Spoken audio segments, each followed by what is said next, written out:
Olá, saudade de vocês. Quero convidá-los a fazer parte dessa entrevista que nós vamos ter hoje com o nosso pastor Ricardo e a pastora Elô. Olá, pastores. Vamos começar falando um pouco de plantação de igrejas. Quais foram os maiores desafios que vocês enfrentaram no começo? Boa noite, Thaís. Que saudade de estar presencial. Mentira que a gente se vê toda semana por causa do Zoe, que eu tô aqui, bom estar com vocês. Bom, plantar a Igreja Batista foi um grande desafio. Não é fácil alistar quais foram os grandes desafios, mas eu acredito que o maior desafio, talvez eu vou usar uma palavra, foi a perseverança, perseverar naquilo que Deus tinha falado conosco. Eu acreditava piamente, mas que foi algo que demorou para acontecer, né? Então, perseverar naquela palavra que Deus me deu lá no seminário para plantar a igreja, enquanto algumas coisas não aconteciam rapidamente, foi talvez um dos maiores desafios. Eu acho que também, todo começo é sempre difícil, né? Mas o que nos impulsionava, acho não, com certeza, era aquelas pessoas chegando e a gente vendo as vidas transformadas, né? Mas sempre tem desafios, né? Sempre tem desafios. Eu me lembro de algo que é interessante, talvez uma palavra para você da Igreja Batista Bethesda. A festa que nós fazíamos quando chegava alguém pela primeira vez na igreja. É verdade. Era muito mais fácil notar essas pessoas, mas era algo que o nosso coração transbordava de alegria.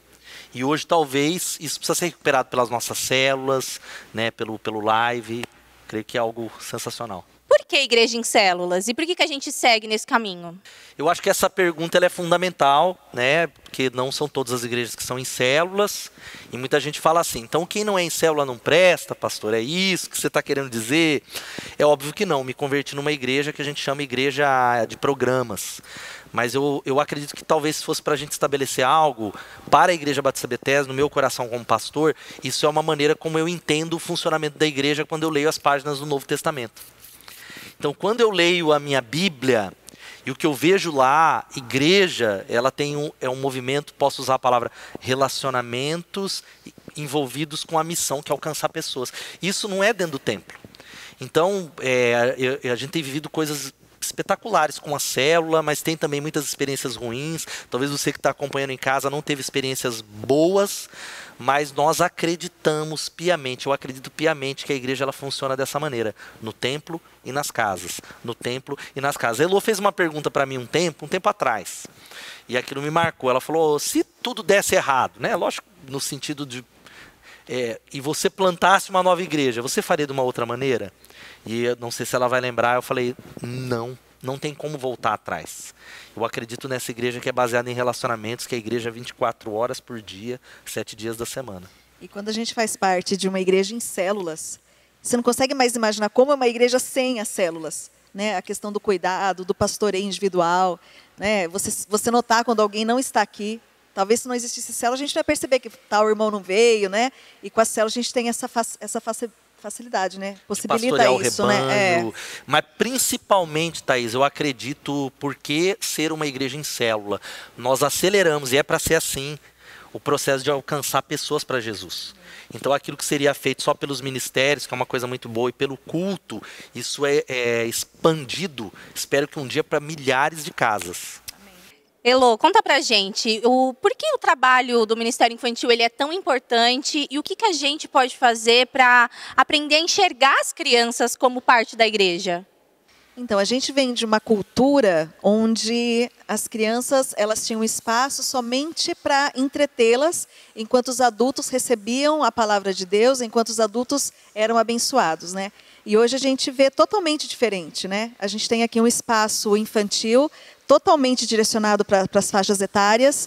E assim, a questão de ministrar na vida das crianças, né? As crianças elas são muito ativas, elas são receptores ativos. Então, a mesma facilidade que um adulto tem de receber a palavra, muitas vezes a criança também vai receber e ela vai compartilhar isso com as pessoas, né? Elas são muito ativas. E a gente começou a entender isso, que a criança ela é um receptor ativo no reino de Deus. Ela precisa ser cuidada, né? O ID não fala idade, né? O ID é para todas as faixas etárias, e isso inclui as crianças, né? E a gente tem focado muito nessa questão das crianças mesmo serem ministradas, de incentivá-las na oração, na leitura da palavra, no crescimento com Deus. E algo que a gente precisa guardar é esse chamado da Bethesda, confirmado, por tantas pessoas que vieram e por aquilo que nós somos uma igreja geracional. Não é, durante muito tempo a Bethesda foi conhecida como uma igreja dos jovens, mas nós somos uma igreja que tem os adultos, tem o vovô, tem a vovó, tem os casais e tem as nossas crianças. É verdade, as crianças elas se sentem importantes, né? É de fazer parte, as crianças já estão saindo do ministério infantil, se batizando, já querendo servir, né? Isso deixa a gente muito feliz. Elô, conta pra gente, como as células elas podem fazer para envolver mais as crianças e empoderá-las para a nova geração? Como o pastor Ricardo falou, a nossa igreja é uma igreja geracional. Então, nós trabalhamos com as crianças, assim como nós trabalhamos com os adultos nas células, né? Todas as partes que os adultos recebem, as crianças também são ministradas da mesma forma, mas uma linguagem específica, né? De acordo com a sua faixa etária. Como a gente pode envolvê-las mais, empoderá-las mais? A gente tendo o cuidado de, como adultos na célula, sempre pensar na criança. Vai fazer uma pergunta no quebra-gelo? Vamos pensar, essa criança pode responder? Um lanche, coisas tão simples, né? A gente tem que fazer que elas se sintam parte da célula também, né? Que elas não estão ali só também para passar um tempinho, 1 hora e 20, mas que elas se sintam parte daquilo, né? Que elas estão vivendo. E eu creio que as crianças que estiverem ativas numa célula, elas vão querer liderar, elas vão querer viver isso, né? Viver a missão, né? A gente vê isso na nossa célula, né? As crianças são muito envolvidas, participam. Muitas vezes colocar uma criança para fazer um quebra-gelo, colocar uma criança para fazer um louvor, né? Empoderá-las nesse sentido, acho bacana.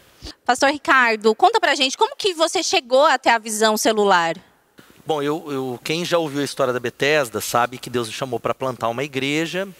E eu tinha já uma ideia de ser uma igreja com grupos, e eu recebi um amigo no seminário, me deu um livro, na época que era o manual do líder de célula, e era a época que célula era um palavrão, ainda hoje é mal, mas melhorou muito. E Deus me livre, guarde disso aí, para trás de mim Satanás, e aí Deus falou claramente comigo, tá com medo do quê? Leia e retém o que é bom.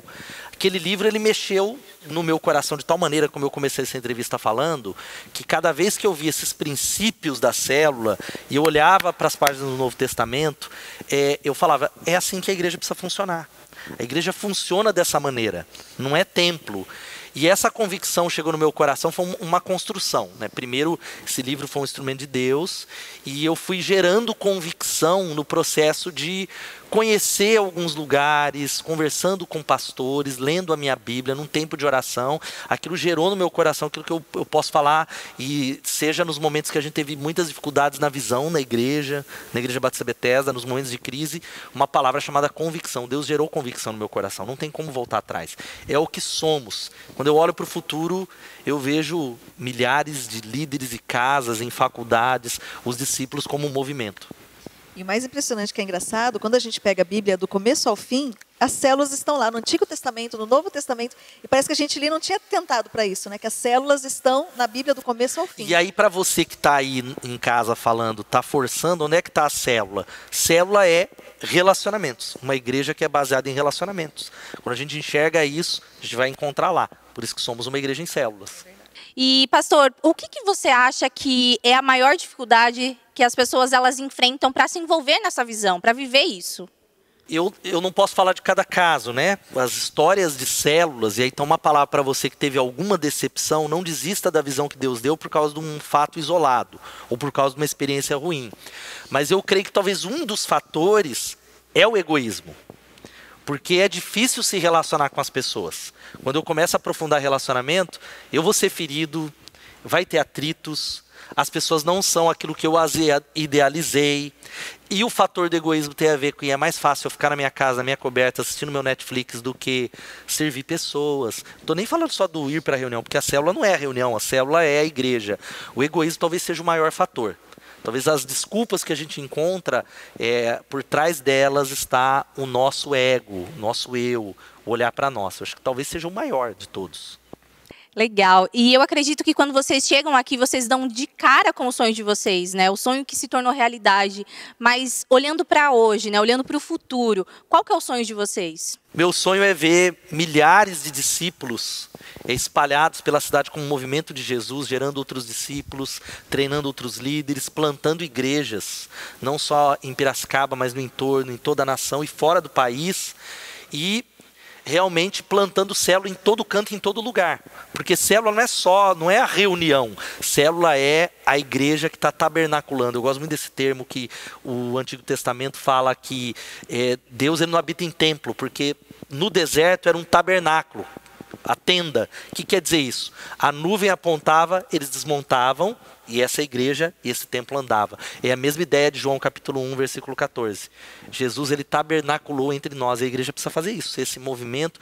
Esse é o sonho que está no meu coração. E eu creio que nós iremos experimentar. E eu volto para você. Se envolva nessa visão, porque ela está dentro do coração de Deus.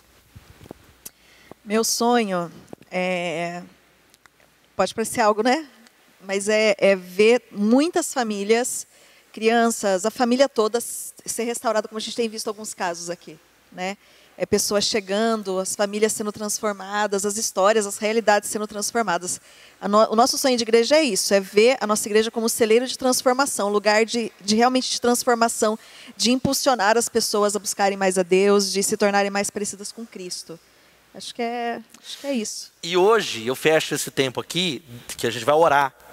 Deus me deu uma palavra, que tem um amigo meu, Mário da Central, ele sempre falava isso. E eu não sei porquê, eu ouvi e hoje Deus levantou essa palavra. Todas as vezes que ele entrou aqui, essa é uma fábrica de líderes. Então que a Bethesda seja uma fábrica de esperança, de sonhos, de solidariedade, de liderança. Se envolva porque esse sonho também é seu. Obrigada, pastor. Obrigada, pastora. Obrigado você em casa. E esse é o nosso convite para vocês. Se envolva na visão da nossa igreja. Agora a gente vai ter um tempo de oração.